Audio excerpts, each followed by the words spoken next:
Hello and welcome back to another video in our continued journey of trying to master data and reasoning. And our today's agenda is to work with CAT questions again, and this time with slightly tricky sets which are known as difficult. Most people struggle with them. So our agenda is to again look at these sets and not only solve them, notice the approach of how we are getting to the answer, even though in the beginning it might seem very vague or big or challenging.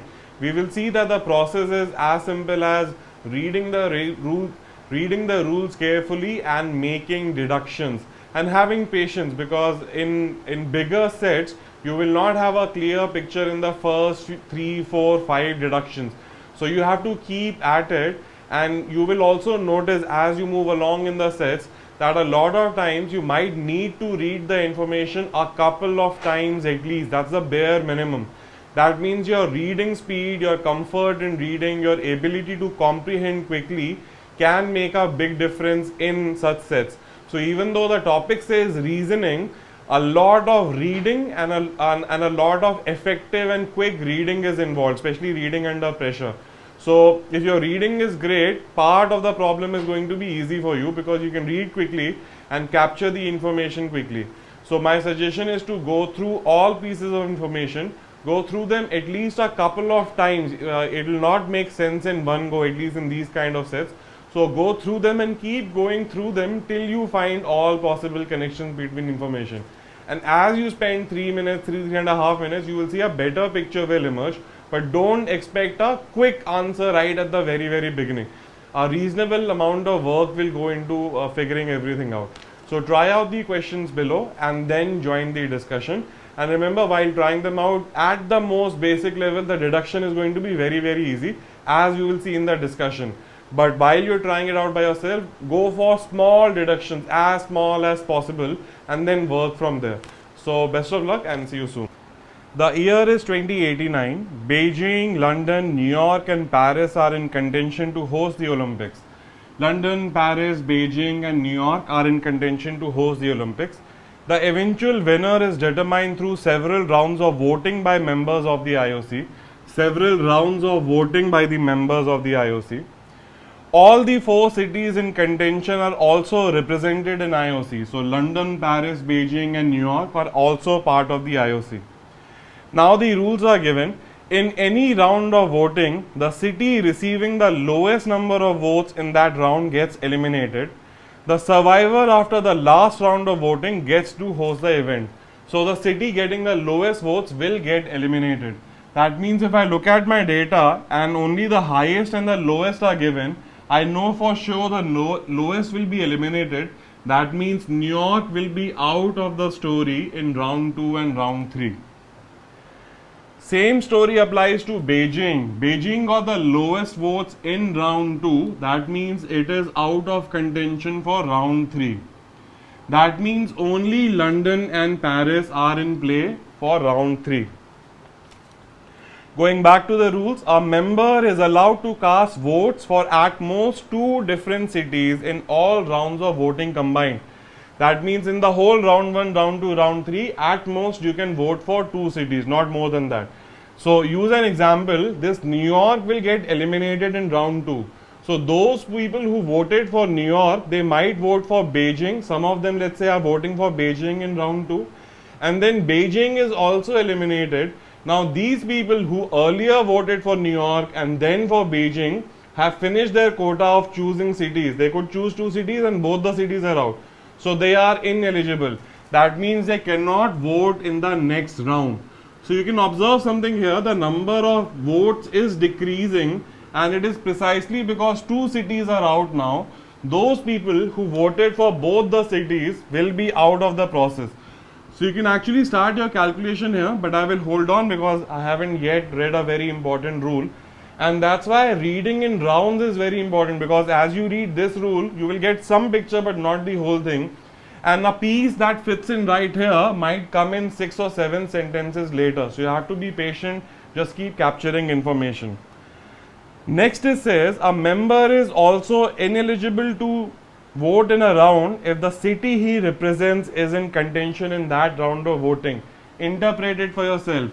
A member is ineligible to vote if he is there in the contention. That means London, Paris, Beijing and New York cannot vote in round 1 because they are there in the contention for hosting the Olympics themselves. So that's the rule. What that tells me is that once New York is out of contention, he is eligible to vote. Earlier in round 1, New York, London, Paris and Beijing cannot vote. But now since New York is out, he is eligible to vote. That means from round 1 to round 2, there is an addition of an extra vote. That means in round 1, there must have been 82 total votes. Even this is a very easy calculation because in round 2, there are only 3 cities, London, Paris and Beijing. And I can account for 32 plus 21, 53 out of 83 already. That means London must be 30. This deduction I could have made earlier also while just looking at the table, but while we are calculating, let me put this number also here. And I hope this rule made sense that once New York is out, he is eligible to vote. That means this number has gone up by 1. That means this number must have been 82. Rules, reading the rules and making a deduction. Just the way, because New York is eliminated, the total number of votes went up by 1. Beijing is now eliminated. The total number of votes should have been 84. But why is it 75? What happened to the extra 9 votes? These 9 votes are those votes who already voted for 2 cities which have been already eliminated from the process. So this is also telling me something, that out of these 12 people who voted for New York in round 1, 9 of them must have voted for Beijing. Because overall 9 have been eliminated from the story. That means 9 people voted for both New York as well as Beijing. So out of this 12 people who overall voted for New York, 9 have gone to Beijing. So I can actually break this down and say this 21 is 12 plus 9. That means that 12 must be carrying over from some other part of the story. This 9 is coming from the New York story. So keep making these connections, and again, it might not be very clear in one reading or even 2 reading. Go through the story a couple of times and all of these pieces will make sense to you. While I'm doing it, they might make sense anyway, but finally you should be able to run the whole process, and I know it's going to be slightly difficult the first few times as you do it.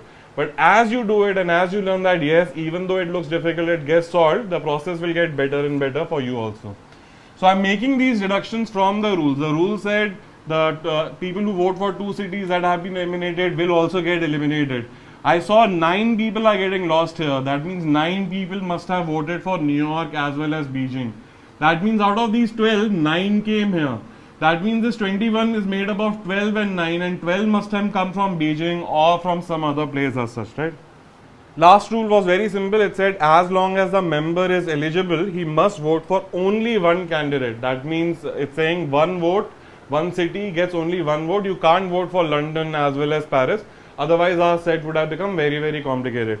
So a very essential rule, but as of now, it will not help me make any deduction. This one I already made. I assume that each city will get only one vote. If 32 and 21, 53 are gone here, 30 must have gone here. So I've already been using it without even reading it, but good to see it there. And then the table was given, which I've already put on board, and we've already worked out some parts of it. Then more rules were given because I'm still short on information. I can actually capture some pieces. Out of this 82, 30 and 12, 42 is accounted for. That means the other 40, 82 minus 42 gives you 40, must be between Paris and Beijing. I also know that Beijing has to be a minimum of 13, right? Because it has to be higher than New York. And Paris has to be less than London. That means between 29 and 13 we are dealing with. But don't get scared of that. You will get a very specific answer. Now the rules say all those who voted for London and Paris in round 1 continue to vote for the same cities in subsequent rounds as long as these cities were in contention. Whoever voted for London in round 1 will continue to vote for London in round 2 as well as round 3. That means I know this 30 is going to come here and this 30 is definitely going to come here. Maybe more, but this 30 is definitely coming here. You might think the same thing about Paris, that okay, if this is 32, this must have been 32 also, but obviously that cannot be the case, right? Because Paris has to be less than London. And secondly, those who voted for Paris in round 1 would have would have been added to this 32, but maybe some people from New York voted for Paris, and I actually know that because I know there were a total of 12 people in New York. 9 of them voted for Beijing. That means the remaining 3 must have come to Paris. So I can say now, okay, Paris maybe is 29 plus 3. And again, at this step, again you might think, okay, that this 29 straight away is here, but again it is possible that maybe some Beijing people also left Beijing, people who were voting for Beijing left Beijing and voted for Paris. So I still don't know whether this is 29 or not. But I do know that out of this 12, 9 went to Beijing and 3 come here. So that 32 I am breaking it down and writing as 29 plus 3. So that once I have more information, I can further work it out. Next it says 75% of those who voted for Beijing in round 1 voted for Beijing in round 2 as well. Out of these people, so say if in Beijing you had 12 people, only as an example, 75%, that means 3 by 4, and that's why I took 12 so that I can calculate it easily. 75% will continue to vote for Beijing. So if in round 1 B1 was 12, in round 2 3/4 of that 9 will definitely come from this story. So whatever is the number here, 75% is going here. That means the remaining 25%, 1/4 or whatever that number is, this was only an example, whatever that number is going somewhere else, and that must be going to Paris only, because the London number has remained unchanged from round 1 to round 2. It was 30 earlier and 30 now. So whatever this swap is happening between Paris and Beijing only, right? So if I say 75% people went over straight away to the next round, and I know this 21 earlier was made up of 9 from here and 12 from earlier, right? All the Paris people continue to vote for Paris. That means nothing extra came from London or Paris. That means this 12 must be equal to the 75% of the first round. Slow down. Say in first round Beijing got B1. 75% of that, or 3/4 of that, is this 12. You may need to stop and rewind and work out the story very, very clearly in case you're not clear. If you're clear, then obviously it's great. So 3/4 of the people moved on to the next round, and I know that number is 12. So B1 is going to be, this is 3/4 are 12. So B1 is going to be 16. Very good. I have this number now. I know the total was 40. If this is 16, this must be 24. So now I have Paris as 24, and I now want to move to the round 2. In round 2, I see 29 plus 3. This 3 came from the New York. That means those people who voted for New York, they ended up voting, 3 of them ended up voting for Paris. Out of this 29, let me make it bigger. So let me put some space there. So these 24 voters straight away came down. Out of the Beijing voters, I know out of the 16, 12 straight away went to the Beijing votes, right? What about the other 4? They came to Paris. So 24 plus 4. I know out of these 12 votes, 9 went to Beijing and 3 came here. So 24 plus 4 plus 3. So I have 28 plus 3, 31, but I want to account for 32 votes because the value of Paris in round 2 is 32. What is that extra vote coming from? New York itself, who was not eligible to vote earlier, now is voting for,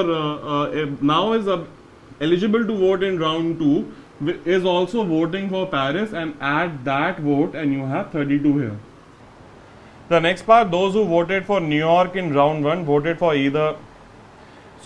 And the next part now, it says the difference in the votes cast for 2 contending cities in the last round was 1. That means the difference between these number of these votes was 1.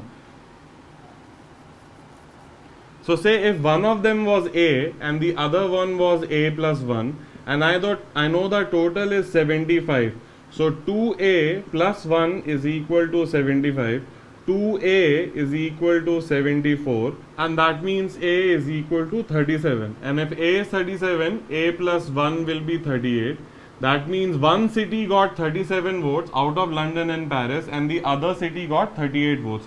I don't know who got how many, but I know the numbers are restricted to these.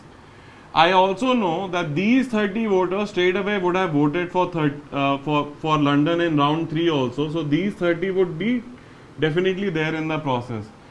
In this story, these 24 will also be there in the process, because anybody who voted for Paris continued to vote for Paris. And next it said 50% of those who voted for Beijing in round 1 voted for Paris in round 3. That means these people, 50% of them voted for Paris in round 3. That means out of these 16, 8 will definitely vote for Paris. And the remaining 8 will obviously vote for London. So 30 plus 8, I know this is 38. That means this one must be 37. And now I have almost everything. And that's it. Now I have almost everything. I'm done with the story. I can straight away get to the questions, and that will be very, very easy. So it says, what percentage member from among those who voted for New York in round 1 voted for Beijing in round 2? Those who voted for New York in round 1 voted for Beijing in round 2. It's 9 out of 12 or 75%. So my answer will be option D. Question number 2. What is the number of votes cast for Paris in round 1? Very, very easy. That number is 24, or option D. What percentage of members from among those who voted for Beijing in round 2, that means these people, and were eligible to vote in round 3, voted for London? That means we are not thinking of these 9, because these 9 got eliminated in the story. Out of these 12, the question is how many voted for London?